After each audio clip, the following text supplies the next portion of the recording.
आपने अक्सर लोगों को खुद से बातें करते देखा होगा और मैं यकीन से कह सकता हूँ कि आपने भी कभी ना कभी खामोशी में खुद से बात जरूर की होगी। लेकिन कभी आपने सोचा है कि ये आवाज़ जो आपसे बात करती है ये आपको तोड़ भी सकती है और आपको बना भी सकती है। खासतौर पर जब आपको चैलेंज फेस करते हो या कोई नया गोल सेट करते हो तब वो छुपी आवाज़ आपको सॉफ्टली कहती है, अरे ये रिस्की है, आप फेल हो जाओगे। या फिर कहती है अभी छोड़ दो, अभी सही वक्त नहीं आया। मुझे याद है जब मैंने यूट्यूब पे वीडियोस बनाना शुरू की थी तब कैमरे के सामने आते ही एक आवाज़ अंदर से आती थी, तुम रहने दो, तुमसे नहीं हो पाएगा, ना तुम्हारी उर्दू ठीक है, ना तुम्हारा स्टाइल ठीक है और ना तुम कॉन्फिडेंट हो। यूट्यूब पे इतने सारे लोग हैं, उनमें से मुझे कौन ही देखेगा। लेकिन मैं उस आवाज़ को रिप्लाई करता था कि अभी तो शुरू हुआ है, सब ठीक हो जाएगा, कॉन्फिडेंस भी आ जाएगा। और इसी तरह मेरी और मेरी इनर वॉइस की कन्वर्सेशन बहुत अर्से तक चलती रही और आखिरकार मेरी इनर वॉइस ने मुझे इतना स्ट्रांगली हिट किया कि मेरा कॉन्फिडेंस इंप्रूव होने के बजाय बिल्कुल खत्म हो गया। यही मोमेंट था जब मुझे पहली बार रियलाइज हुआ मेरी इनर वॉइस रैंडम थॉट का कलेक्शन नहीं है बल्कि एक पैटर्न है, एक ऐसी प्रोग्रामिंग जो दिमाग ने पहले के एक्सपीरियंसेस और फेयर से सीखी है। एक्चुअल में इनर वॉइस होती क्या है?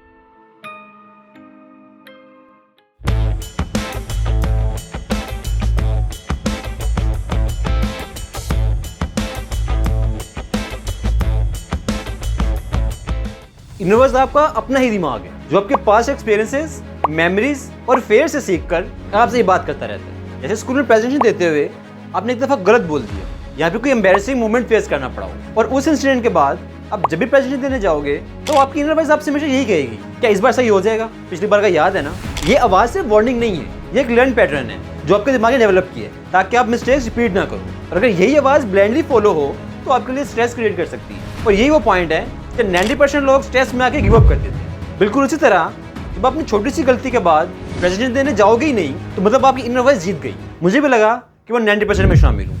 फिर मैंने सोचा कि मैं अपनी इनर वॉइस को चुप तो नहीं करवा सकता, तो मैं इसे बातें करके इसे समझने की कोशिश करता हूँ। जब इनर वॉइस मुझे कहती कि लोग जज करेंगे तो मैं उससे पूछता कि कितने लोग मुझे जज करेंगे, क्या हर बंदा मुझे जज कर सकता है? तो अगर कोई जज करे भी तो क्या मैं ग्रो नहीं कर सकता? और जब आवाज़ आती है कि तुम्हारी स्क्रिप्ट अच्छी नहीं है तो मैं उससे कहता कि कोई भी बंदा पहली वीडियो से परफेक्ट नहीं होता, मैं भी ऐसा इम्प्रूव कर लूंगा। और वक्त के साथ साथ मैंने नोटिस किया कि जब से मैंने अपनी आवाज़ को गाइड करना शुरू किया है तब से मेरी सपोर्ट में बोलती है। और एक साइंटिफिक फैक्ट भी यही कहता है कि जब हम अपनी नेगेटिव थॉट को चैलेंज करते हैं, उनको पॉजिटिवली गाइड करते हैं तो दिमाग में न्यूरॉन्स के कनेक्शन स्ट्रॉन्ग होते हैं और सच में ब्रेन ट्रेन होने लगता है कि फेयर और हेजिटेशन को कम करे और कॉन्फिडेंस और क्लैरिटी को बढ़ाए। और जब ये बात मुझे समझ आई कि मेरी इनर वॉइस मेरी दुश्मन नहीं है बल्कि एक्चुअली मेरे सपोर्ट के लिए, बस मुझे सीखना ये था कि इसको सही डायरेक्शन में यूज़ कैसे करें। तब मैंने डिसाइड किया कि रिजल्ट कुछ भी आए उसमें मुझे गिव अप नहीं करना चाहिए, क्योंकि यही वो माइंडसेट था जो मुझे 90% लोगों से अलग बनाता है। और मुझे याद है कि जब मैं ब्रेक के बाद दोबारा कैमरे के सामने आया तो मेरी इनर वॉइस पहले की तरह मुझे रोक नहीं रही थी बल्कि मुझे सपोर्ट करते हुए ये कह रही थी कि ये न्यू एक्सपेरिमेंट ट्राई करो और देखते हैं रिजल्ट क्या होता है। और फिर जैसे जैसे मैंने इनर वॉइस को सुनना शुरू किया तो हर डिसीजन में क्लैरिटी और कॉन्फिडेंस बढ़ गया।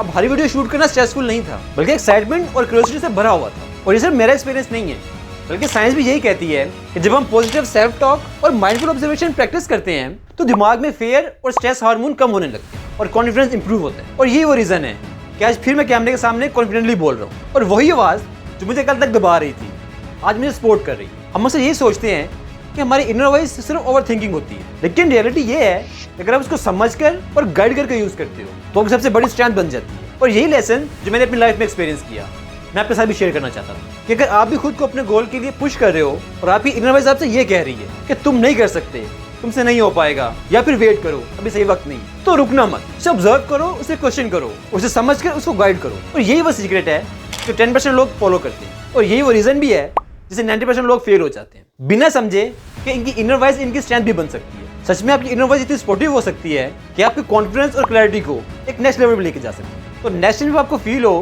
कि आपकी इनर वॉइस आपको रोक रही है तो उससे डरे नहीं, उससे बात करने की कोशिश करें। अगर वो किसी काम से आपको रोकती है तो उसे कहीं करके देखते हैं, क्या ही हो जाएगा। कुछ ना करने से कुछ करना बेहतर है। और इस तरह आपकी इनर वॉइस आपको रोकने के बजाय आपको हर काम के लिए पुश करेगी और फिर एक दिन आप देखोगे कि वही आवाज़ जो अब तक आपके लिए स्ट्रेस और हेजिटेशन थी अब आपकी सबसे बड़ी स्ट्रेंथ बन गई है। अगर आपकी इनर वॉइस आपको गाइड करती है तो कमेंट में नो लिखें। अगर आप ऑलरेडी अपनी इनर वॉइस को गाइड करते हैं तो कमेंट में यस लिखें, क्योंकि मैं सच में जानना चाहता हूँ कि मेरी लाइफ का एक्सपीरियंस आपके लिए हेल्पफुल रहा, क्योंकि मैं नहीं चाहता कि आपको भी मेरी तरह अपनी इनर वॉइस को समझने और उसे गाइड करने के लिए और उसे अपनी सपोर्ट में यूज़ करने के लिए 1 साल वेस्ट करना पड़े जैसे मेरे साथ हुआ। और अगर मेरा ये लाइफ लर्निंग लेसन आपके लिए वैल्यूएबल रहा देन सब्सक्राइब नहीं और इस वीडियो को लाइक करके और उन सबको शेयर करें जो ऑलमोस्ट अपने गोल पे गिव अप कर चुके हैं।